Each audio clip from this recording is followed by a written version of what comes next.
여호수아 5장은 이 요단강을 건너서 가나안 땅에 들어간 이스라엘의 이 첫 시작을 기록합니다. 모세와 함께한 광야의 시간은 사실 순간순간이 기적이었습니다. 많은 어려움과 아픔 가운데 정말 하나님은 많은 은혜와 또 기적을 베풀어 주셨고 그들은 드디어 이 약속의 땅 가나안에 들어서게 되었습니다. 그런데 위대한 지도자인 모세는 이제 없습니다. 그가 함께했다면 얼마나 좋았을까요?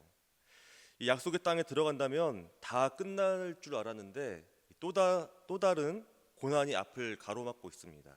바로 견고한 성 여리고입니다.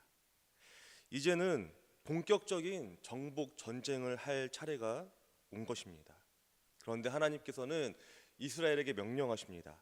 당장 여리고로 진격하라는 명령이 아니라 오히려 길갈이라는 곳에서 머물면서 전쟁과는 전혀 상관이 없는 일들을 행하게 하십니다. 첫 번째는 할례를 행하는 것이고, 두 번째는 유월절을 지키는 것, 그리고 세 번째는 하나님의 군대 대장을 만나는 일입니다. 왜 하나님께서는 이 가나안 정복이라는 정말 큰 과업 앞에서 이스라엘 백성들을 잠시 멈추게 하시고 이런 일들을 행하게 하셨을까요? 오늘 본문을 통해서 우리가 먼저 갖추어야 할 영적 준비가 무엇인지 함께 나누어 보고자 합니다. 먼저 하나님은 이스라엘 백성들에게 할례를 행하라고 하셨습니다. 할례는 아브라함 때부터 하나님과 맺은 이 언약의 징표입니다. 할례를 맺은 이들은 바로 하나님의 백성이라는 그 약속의 표시인 것이죠. 그런데 광야에서 태어난 이 이스라엘 세대들은 할례를 받지 못했습니다.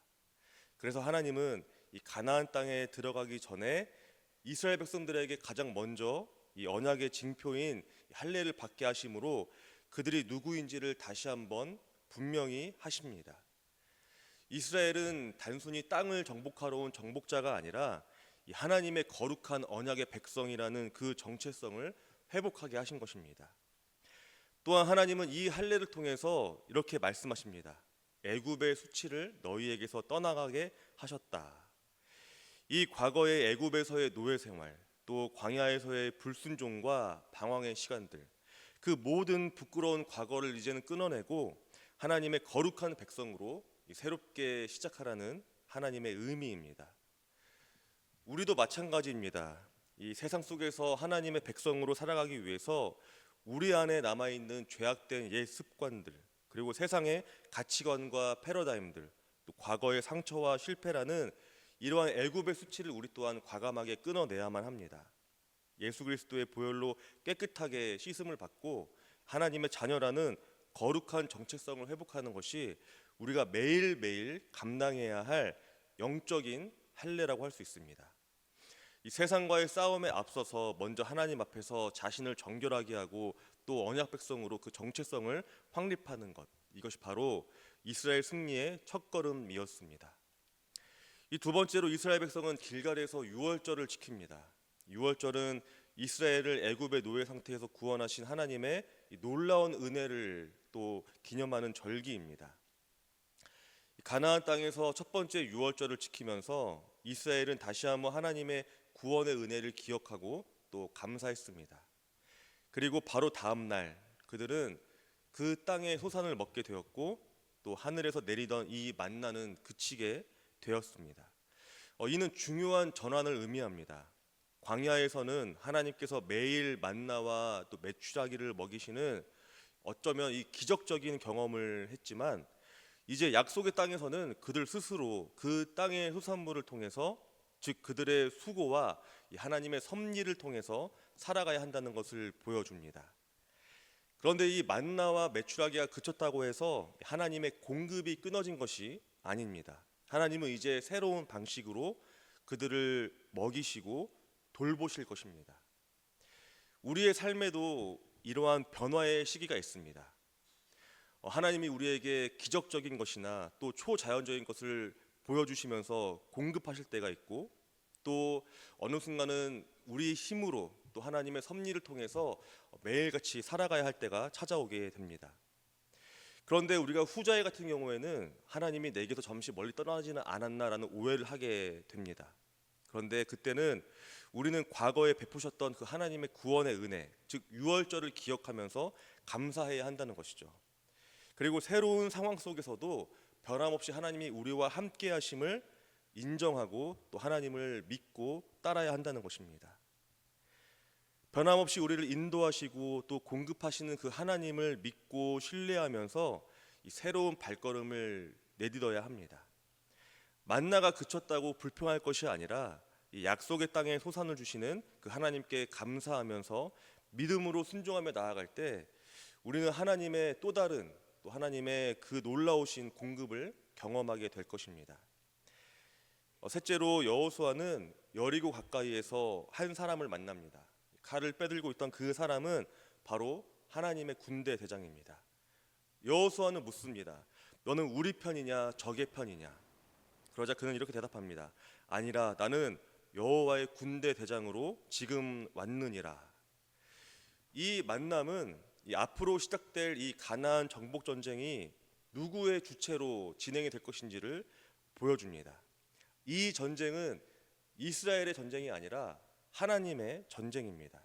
그리고 승리는 하나님의 손에 달려 있다는 것을 보여줍니다.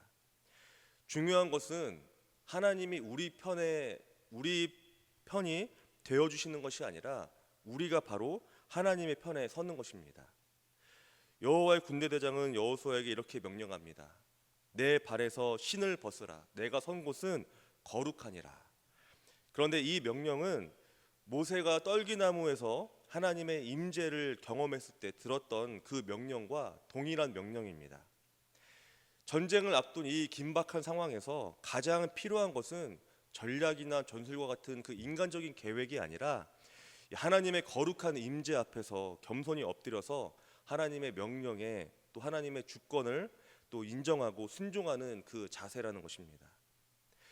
우리가 삶의 문제와 또 삶의 여러 가지 싸움 앞에서 가장 먼저 해야 할 것이 바로 이러한 일입니다. 내 힘과 또 내 지혜를 의지하려는 이러한 교만한 그 마음을, 그 신을 벗고 모든 상황의 주관자 되시는 하나님 앞에 엎드려서 그분의 모든 뜻에 순종해야 한다는 것입니다. 그럴 때에 하나님께서 우리의 친히 군대 대장이 되셔서 우리를 위해서 싸우시고 또 승리를 안겨주실 것입니다. 이스라엘 백성들은 가나안 땅이라는 이 약속의 성취 앞에서 또 여리고 성이라는 이 현실의 그 높고 높은 장벽 앞에서 먼저 길갈에 멈추고 영적인 준비를 했습니다. 할례를 통해서 백성의 정체성을 회복했고 또 유월절을 통해서 하나님의 구원의 은혜를 기억했으며 또 여호와의 군대 대장 앞에서 하나님의 그 주권에 순종했습니다. 길갈이라는 것은 사실 공간적인 의미가 아닙니다. 길갈은 시간이 될 수도 있습니다. 그렇기에 바로 이 새벽이 우리의 길갈입니다. 오늘 하루의 삶을 시작하기 전에 이 새벽, 이 길갈에서 먼저 하나님 앞에 우리의 그 영적인 상태를 점검해야 합니다. 매일같이 죄를 회개하며 거룩함을 회복하고 또 하나님이 우리에게 베푸신 은혜를 매일매일 감사하고 또 매일매일 묵상하면서 어떤 상황에서도 하나님의 그 신실한 은혜를 또 하나님의 그 말씀을 신뢰하고 모든 일에 하나님의 그 주권에 순종하겠다라고 이러한 믿음의 점검을 해야 한다는 것이죠. 이러한 영적인 준비를 통해서 우리가 오늘 하루 이 세상에 나아갈 때에 또 하나님의 그 약속 안에서 승리하는 그런 복된 하루를 누리게 될 것입니다. 함께 기도하겠습니다.